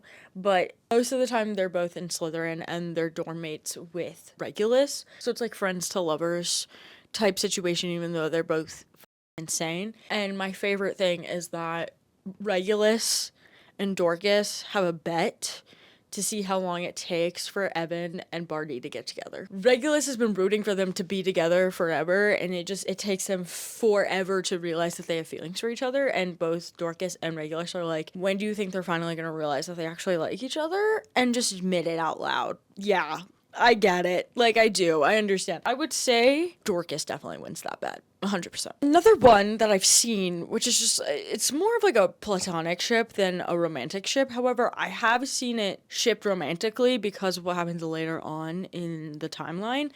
The ship name is called Bitch Killer. Girl, what the and it's between Sirius and Barty. And the big part comes from the fact that Sirius is Animagus is a dog, but he's male. I don't know. Okay. Don't know where the fuck these names come from, but they just like appear. I swear they just like happened in the fandom, and I genuinely am not sure where they come from. For the most part, Barty and Sirius become like unlikely friends. Sirius will seek out Barty over Evan to find out what's going on with Regulus if prompted to do so. Like, they're kind of just like unlikely friends. There's a big headcanon that Sirius does it during the war to kind of like keep tabs on his brother in a way and gets information from Barty, which I can definitely see happening, especially at like the beginning of everything after Sirius is no longer home and finds out that Regulus took the mark. It's also like headcanon that like they're unlikely friends because they end up bonding in Azkaban because they're both there at the same time. Sirius is wrongfully convicted. Barty's not. Barty is like through a Death Eater, breaks out of jail later on to help bring Voldemort back. It's like friends that go insane together in prison don't stay together because Barty breaks out to bring Voldemort back from the dead, and Sirius is wrong, like not even supposed to be there. I see it more as like not really a friendship, but like an alliance. Like there's like some sort of mutual understanding that Barty has that Sirius is like they're doing it for the better of Regulus type of thing, which I fully support. I can understand that as someone who is an older sibling. Another unlikely friendship, platonic pairing, is Sunkiller, which is James and Barty. Unlikely friendship. This happens usually because of Regulus, so James and Barty will become friends. They're like just kind of like a chaotic duo a lot of the time. Loyal each other a little bit. Like Barty hates his dad, James loves his parents, so they come from very different backgrounds, but like I feel like they would have this like mutual chaotic understanding of each other, of like they cause trouble to cause trouble and be mischievous, but James grows out of it, Barty does not, and becomes a Death Eater. As I was like doing research for this video, like as I was preparing to film this, I learned of another ship that I didn't know about, and that is Bart Lily, which is Barty and Lily. Recently learned about this, came across my For You page, didn't think it was a thing until this video, and then I was like looking through the comments and I was like, I can actually with this kind of. From what I found from the one TikTok was it's more like academic rivals to lovers. Barty is super smart and is smart without trying. Lily is also super smart, but she studies all the time and it drives her insane that Barty doesn't need to try. Like he's the smart kid that gets A's all the time but never pays attention in class, but like he's still listening and retaining the information. He needs to hear it once and then he's good. Like that kind of like intelligent. He's intelligent enough to know how to manipulate people too. Like that's also something. I see it. I can, like it's a crack shit, but like I can see it. The angst and the tension is there as like rivals, academic rivals, lovers. Like I can see it, and it like is a whole scandalous thing. Lily doesn't tell her friends about it at first, and then like word gets out, and like the school implodes on itself. It's like, why would Lily Evans be dating Barty Crouch Jr.? You know what I mean? Okay, moving on. Evan Rosier, another common, mainly platonic ship, is Rose Seeker or Rosewater. And that is Evan and Regulus. They're very good friends. Evan cares about Regulus a lot. Regulus cares about Evan a lot because Regulus and Pandora are good friends. It's mainly seen as a friendship. Sometimes there's like a romance that happens between the two of them. But like if it is, it's not something that lasts very long. I've also seen the like polyamorous relationship between Evan, Regulus, and Barty. That's completely honest. Like they are a trio in their own right. Regulus balances out the two of them. He's definitely the more rational of the three. They're both purebloods too, so they definitely would have like they have like a childhood friendship type of vibe because they're both purebloods and their families are both purists. Evan is technically also one of Regulus's cousins because the Rosiers are tied into the Black family tree. Made a video about that if you want to watch it and like truly understand. Distantly, Evan and Regulus are related. Definitely would have grown up together, so definitely childhood friends, very close. Like they are technically cousins, and Regulus treats him as such. Same thing with Pandora. Like they all grow up together type thing. Another platonic friendship that I've seen is Evan and James, or Rose Chaser. This is another unlikely friendship through Regulus. One where you wouldn't really expect the two of them to get along, but they surprisingly do. I think like James definitely wouldn't like Evan at first, but he kind of grows on him over time. Not really good friends, but friends nonetheless. Both chaotic as well. Evan likes to cause trouble for the sake of it, so does James. But Evan sometimes goes a little too far. James does not. He has like sometimes a good conscience. Sometimes. When it doesn't come to Snape, he does, I would say. Okay. Pandora. Pandora is sometimes seen as Pandora Rosier. She's sometimes seen as Pandora Lestrange. She is also Pandora Lovegood. Because she ends up marrying us, which I will get to in a second. A very common friendship though for Pandora is Panda Water, which is Pandora and Regulus. Like I said, when she's seen as a Rosier, technically she would be related to Regulus, so they would grow up together. They are the best of friends, but it's different how Regulus is friends with Barty and Evan. It's kind of similar to how he's friends with Dorcas, but like he's super close with Pandora. Like no one truly understands him better than anyone else than Pandora and Sirius. There's a side of him that other people don't. So he trusts her more than anything, more than anyone else other than Sirius pre-Sirius leaving the Black House. It's often headcanon that she is one of the first people he tells about the Horcruxes, and after he figures out what Voldemort is trying to do and how he is going to try and destroy it to weaken Voldemort, and basically like he figures out what the Horcruxes are for, and he makes a plan to destroy them and tells Pandora about it, and she's the only one who knows. So she would like try to talk him out of it, but it wouldn't work. Of course, he dies in the cave, switching out the locket. Creature goes with him and takes the locket. It's headcanon that Creature would give it to Pandora, and Pandora dies in front of Luna. This is why Luna can see the death horses that no one else can see. And that, because like Luna says that her mom liked to experiment with spells and magic and stuff. So it's headcanon that the experimental magic that she was doing was trying to figure out how to destroy the locket so he didn't die for nothing, which kind of makes sense when you think about it in the long run of things. That would be like why it would kill her, because the magic wouldn't work. Usually, regardless on if she's a Ravenclaw or a Slytherin, she's always seen as being friends with Regulus, regardless of her house, or even if she's not a Rosier. If she was a Lestrange, she still technically would be a pureblood, so they would grow up together. They are the childhood friend equivalent to James,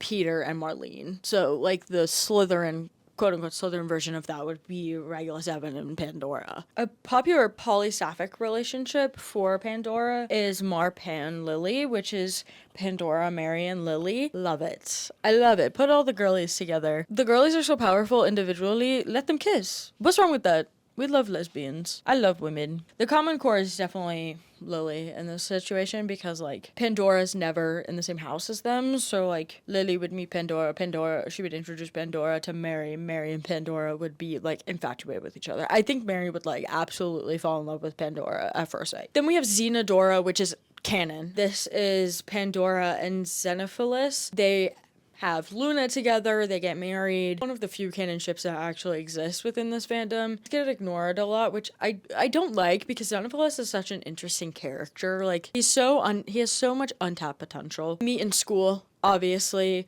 a lot of the time, if Pandora is seen as a Ravenclaw, it's because they're both Ravenclaws and each other because they're in the same house. And they just kind of like gravitate towards each other because they both have a very unique outlook on the wizarding world and magic and life in general. So Dora would find Xeno's like strangeness endearing and just like gravitate towards that, and like that would be part of the reason why she falls in love with him, because he's just so unique and different from everyone else that she just like is enamored with it.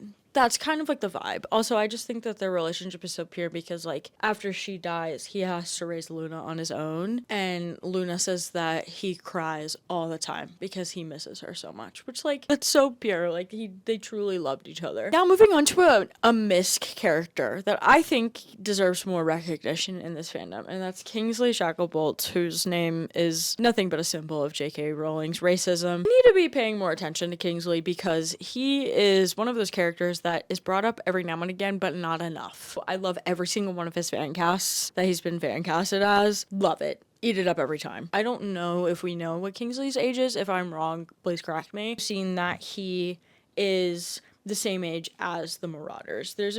Which brings me into the next ship that's pretty common, which is mainly platonic, but it has a like romantic factor to it, and that is Kingpin, which is Remus and Kingsley. They're seen as friends, and it's commonly headcanon that Kingsley is actually the 5th person that is in the dorms with the Marauders, because in the dorms in Harry Potter, they have 5 people, because Harry has 5 roommates. It's a total of 5. And so Remus and Kingsley become good friends. That they had like a little fling at one point before Remus is with Sirius. They're also pretty close later in life after the order like reforms. Would make sense as to why they're so close, because they would have met in school. So I love their little interactions that they have, especially their interaction that they have in Deathly Hallows, where like Remus like says something and Kingsley's like, who said that? He goes, me. I think they're intellectual besties. They exist on the same field of mind and intellectualism, and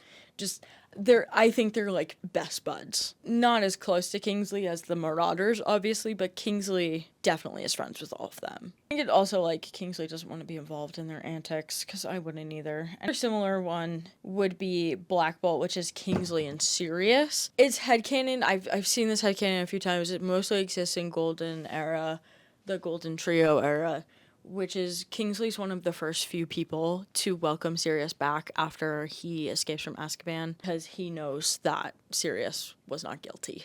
He knows that wouldn't be possible, because he knows how James and Sirius were, because they would have been friends in school. I like the idea that Kingsley is the one to welcome Sirius back, so people aren't as on edge when Sirius is there in the order meetings. And so like he's like, well, I trust him. And, like, Kingsley works for the Ministry, I think, later on. So, like, I think that gives Sirius a little bit more credit. They would be in the order together the first war, and they, like, work together a lot. It's, like, assumed that the two of them would, like, go on, like, missions and stuff as well. So, moving on to Alice, who Longbottom, or have the main ship for her, which is Fralis, which is Frank and Alice. This is, again, one of the few canon ships that is very common in the fandom, because they end up getting married and have Neville. They meet in school, obviously. Frank is also a Gryffindor. He is head boy at some point, Quidditch captain, like all of that. And they usually end up getting together their 6th or 7th year, leave Hogwarts, get married, become Aurors, and start a family. They have Neville. They also have to go into hiding because of the prophecy, because they fit the prophecy as well. Lily and Alice are pregnant at the same time, which is another friendship that I really love, because they bond over the fact that they're both pregnant at the same time. Anyway, also tortures the both of them together into insanity, and they both spend the rest of their lives in St. Mungo's because they are shells of the people that they once were. They refuse to give up information about the order. They are just like 2 badasses who fell in love and got married and had a child who they didn't get to see grow up, which is just like so incredibly tragic. And that's the canon lore. Like, Marauders fandom didn't even need to make this worse and sadder, because it's already sad as a baseline with what we have. Another super popular one. This is one of the 2 ships that I got yelled at for not having in the video that I made originally. Guys, I didn't know it was a thing. Okay, I wasn't aware of it until after the fact. All right. And this is tragic lesbian couple number 1, because of course there's going to be more than one. And of course there's going to be angst. That is Noble Flower, which is Alice, and Narcissa. Meet in school, both incredibly intelligent people, both smart women. They're in the same year, but different houses, so they're a year older than the Marauders. And they see each other in secret because Narcissa is part of the Black family. They are very adamant about like pure blood, like heteronormativity. Narcissa has to uphold the Black family reputation, which is ultimately what is the downfall of their secret lesbian relationship. Narcissa leaves the relationship behind and falls in love with Lucius because she knows she has to marry a pure blood man. Like Alice was always that like pure true love of hers, you know what I mean? It's just tragic and sad. Like, why can't we let the lesbians be happy? I don't know. Angst, of course, because Narcissa's sister Bellatrix is the one to torture Alice. Sanity and basically unresponsive and not a person in St. Mungo's for the rest of her life. And it's headcanon that, like, after this happens, like, Narcissa, like, loses a little bit of trust and respect for her sister and is completely heartbroken by this, even though she is married to Lucius. But she goes to visit Alice in secret at St. Mungo's and just kind of sits there with her. No, Alice can't recognize her or anything. She just goes and sits there, which is so sad. Very new to the ship, so if you guys have fic recommendations, please give them to me. Thank you. Next is Frank Longbottom. The only really romantic ship that he has is with Alice. He doesn't really get shipped with other people. It's just how it's worked out, I guess. There is a very strong platonic relationship that he has, and that is with James Potter. Like I said, Frank and Alice are a year older than the Marauders, so it is a bromance through and through. Always, though, sometimes they're shipped together. Sometimes headcanon that Frank was James's first crush, which is how he realized that he also liked boys. He misunderstood the crush as wanting to be like Frank instead of him wanting to be with Frank. Like the whole like, do I want to be them or do I want them type, that the like common gay situation that happens sometimes. They are best buds though. Like Frank is usually seen as like a mentor to James because he's a year older. Frank is Quidditch captain of the Gryffindor team and head boy, and then James becomes Quidditch captain of the Gryffindor team and head boy after Frank leaves. Frank and Alice are like either like 1 to 2 years older than them a lot of the time. Alrighty, moving on to like more Slytherin people. Severus Snape. I've covered a lot already of his ships. He has so many. He gets shipped with like everyone. I don't know why. Don't like Snape. I have not been shy about that this entire video. Don't hate every ship for him, okay?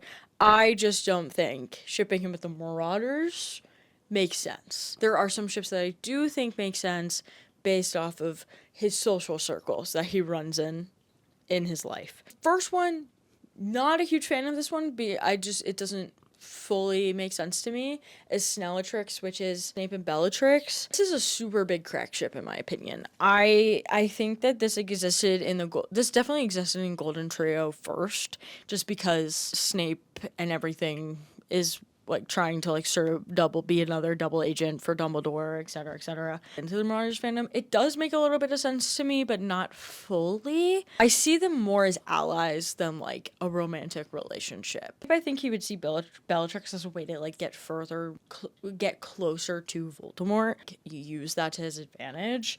It's more about power than anything else. The two of them both crave power for different reasons, but they both want it. And out of all the other ships, I don't hate this one because I think it makes sense, but like to a degree. I don't think it would last long though. Very calculated people, both crave power for different reasons, but they do. Attention above all else. Bellatrix loves attention. Snape also does, but for different reasons. He wants glory. She wants to just cause chaos later on. Another one that's just kind of odd to me, this definitely exists more in the Golden Trio era, and that's Snockhart, which is Snape and Lockhart. Odd crack ship definitely existed because of Chamber of Secrets, 100%. Carried on into Marauders, has popped up more because of Gilderat for sure, and Snape like appeared into the conversation somehow. This would definitely be classic enemies / rivals to lovers because Snape would not be able to stand him for sure. I think Gilderoy would like grow on him and like get under his skin and annoy him so much that like Snape doesn't realize that he actually has feelings for him. It's definitely a messy situation when it ends for sure because Snape is so cold to Lockhart in Chamber of Secrets. Imagine having a messy situationship. and then that situationship comes back and works at the same place that you work, but he has the job that you want. Drama! Much tension in this pairing, and I find it very intriguing. I think it's just very interesting to, like, see the origins of it when it happens in school, because, like, it definitely carries on into the Golden Trio era, so it would just be super interesting to see more of, I think. Next one is Narcissa, which is Severus and Narcissa. Again, this is very Golden Trio based. It was brought out into the Marauders era because they make the unbreakable vow in Half-Blood Prince? Half-Blood Prince. Narcissa and Snape make an unbreakable vow for Snape to protect Draco at all costs and to kill Dumbledore if Draco cannot go through with it. And it makes more sense if they have had a history, because why would Narcissa go to Snape of all people if they didn't, like, have this history previously? I think Narcissa, if, like, they were to be together, Narcissa definitely would have had taken pity on him because of how the Marauders treat him. Have a sense of, like, protection over him, / like tough love, and like a relationship just kind of like blossoms from that. Would definitely end in a way because of Lucius, like either like she has to, like, it's an arranged marriage or whatever, but like I can see something had happened between them in the past. You don't just make unbreakable vows with random people, like regardless of whether they are your son's teacher or not. You also have Snusius, which is Severus and Lucius, have like insane rivals to lovers energy to it. Low-key, Lucius would look down upon Snape because he knows Snape is not a pureblood. He is a wizard racist. Snape is also a wizard racist even though he is a half-blood, but whatever. And also, it would drive him insane that, like, Snape has attention from Voldemort, especially when Snape tells Voldemort about the prophecy. It earns him, like, extra brownie points with the Dark Lord, and Lucius hates that. He wants to be Voldemort's, like, right-hand man. Like, there's so much angst as well, because, like, Snape is ordered to watch over his son. Snape is a double agent, like, all of that. I think I like the ship because they're both manipulative dicks, but like when they come together, it's like, but I'm your manipulative dick. I don't know what just came out of my mouth, but I regret it immediately. Last one for Severus. I didn't put the other character on here, and it is Severus and Mulciber. The reason why I didn't, because Mulciber only comes up around Snape, but it is known that Mulciber is friends with Snape along with this other character named Avery. Those are like his two buds in his year that he becomes friends with in the Slytherin house. They're also purebloods. He like tries to hide the fact that he's a half-blood to them. It would be like friends to lovers type situation. Honestly, one of my favorite ships for him, because to me it just makes sense. The grand scheme of things, I think it just makes sense. Like, it's like Wolfstar but with like two characters I don't like. Like, that's how it feels like for me. Mulciber and Snape kind of like makes a lot of sense. However, a lot of the time Snape is also homophobic, so I don't know. Bellatrix, we're gonna get to the Black sisters now. Bellatrix Black. Canonically, Bella ends up married to Rodolphus. I didn't put him on here because I don't really care that much about his character. Also has a child with Voldemort according to the Cursed Child, but I ignored that dumpster fire of a play like it is the plague because it was bad. The number one ship that I have seen for Bellatrix, which is the second tragic lesbian couple that I forgot to include in the original video and got yelled at for it, is Quill Killer, which is Bellatrix and Rita Skeeter. It's headcanon that Rita and Bellatrix meet at school, or they meet after they both leave Hogwarts and at like a party event type gala thing. They date in secret. Rita brings out the side of Bella that many people don't see, like the genuinely sweet, kind, loving. Like, Bella truly falls in love with Rita Skeeter. They're both a little unhinged in their own way. Let me just put it that way. Like, they're both a little crazy, but in their own ways, and it just like kind of makes sense that like they would be drawn to each other. Angst that exists in this is that Rita ends up using her relationship with Bella to get a bunch of information about the Black family. She then takes that information and writes a whole article exposing the Black family and calls Bellatrix crazy.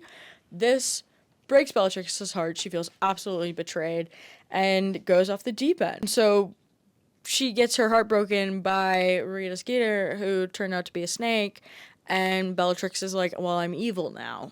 Like, okay, girly, I support you. I support you just turning evil after some woman manipulated you and broke your heart. I get it. The fake Rex for the ship, though, give them to me now. Thank you. Next one is Bellamort, which is Bella and Tom Riddle, Voldemort. I did not put Tom Riddle on here, though, because I didn't want to, so I didn't. Clearly, this is canon. I ignore the cursed child. To me, it's not canon. This is definitely the definition of a toxic relationship, though. Bella becomes obsessed with him because of his rise to power and what he represents within the wizarding world. Like, he represents power. A different version of the wizarding world that her family has basically engraved in her head is what they need, which is no muggle-borns, purebloods rule the world, whatever. Of course, she wants to be the queen. When she wants to be his queen when he succeeds, because she truly believes that he is going to win. Power and legacy is everything that the Black family has been drilling into her head since she was born, so of course she's gonna want that. Like, why would you go against what you've been taught your whole life, you know? But he takes advantage of the fact that she is willing to follow him as a follower, as a Death Eater. I don't think he ever actually loved her. She loved him, for sure, but it was never reciprocated. He used the fact that she was in love with him again, like, to his own advantage. Also, a reminder that Voldemort did not look like the Snape version of himself that he does in the Golden Era. He looked more like the version of himself that existed in Chamber of Secrets. He was hot, okay? Like, he was a hot man, and he used his hotness to manipulate people because he knew that he was conventionally attractive. I think we all know one evil hot person in our lives, okay? Know that they're attractive, and they use that to their advantage to manipulate people and get what they want. They, like, use their pretty privilege.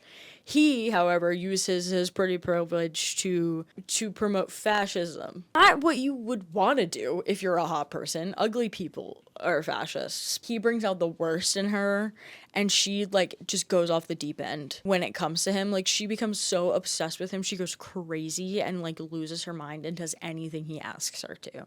Which is, like, horrible and awful. But I support Bellatrix and all of her wrongdoings, except for killing Sirius. But, like, I support all of her wrongdoings, though. One of the first few people that take the Dark Mark, too. She does it to show it. It's, like, an act of loyalty to him specifically. So, like, again, hot, evil man. This next one is the one, I'm just gonna cover all three, okay? It's a different version of Blackcest, and it is Sistertrix, which is Narcissa and Bellatrix, or Andromeda, which is Bellatrix and Andromeda, and then you have Narcissa and Andromeda. They are sisters. This is incest. It's weird. You deserve jail time. Stop shipping siblings together, fictional or not. You are a freak. Please seek help. Thank you, goodbye. This is all I'm going to say about this, and I'm not bringing it up ever again. Cool. Now that that is out of the way, we're going to continue with Narcissa Black. The number one ship that I think happens is Lucissa, which other than Noble Flower. So which is Narcissa and Lucius. This is another canon relationship that honestly comes up a lot in fics and stuff. Narcissa meets Lucius at school, obviously falls in love with him. They get married not long after she leaves Hogwarts, and then they have Draco, who is their only child. A lot of mixed thoughts and emotions on not only their relationship, but also the characterization of Lucius in this fandom, of how he is in the Marauders times. Some people say that, like, he's, like, super controlling in their relationship and is kind of, like, low-key abusive.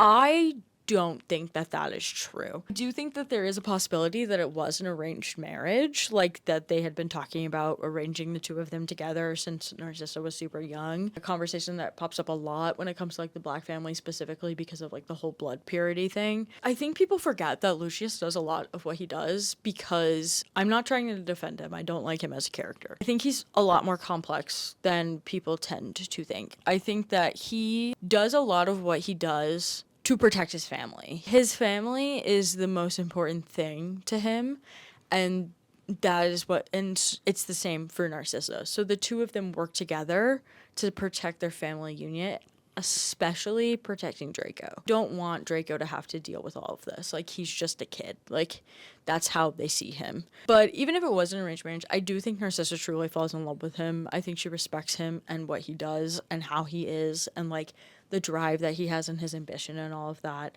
They definitely would have grown up around each other outside of also being in the same house within the same years of each other, because they're both purebloods, and like the whole Sacred 28 thing and like the Black family like keeps those families close to them that have the same values as them. There's definitely a lot of respect between the two of them because Narcissa never takes the dark mark. Lucius, I think, does. Narcissa never takes it, and for what I understand, she's never pressured to do so. That's because she stands her ground. Like, she makes it obvious, like, yeah, of course I support you, but I don't have to prove that. Like, I don't have to have something on my arm to show you that I'm loyal. I'll just be loyal. He thinks that she's a good mother and a good wife and just a good person. Like, I do genuinely think that they love each other. I don't like that people keep trying to be like, it's an abusive relationship. Why would you assume that? I think that they like truly care about their son. It's kind of weird.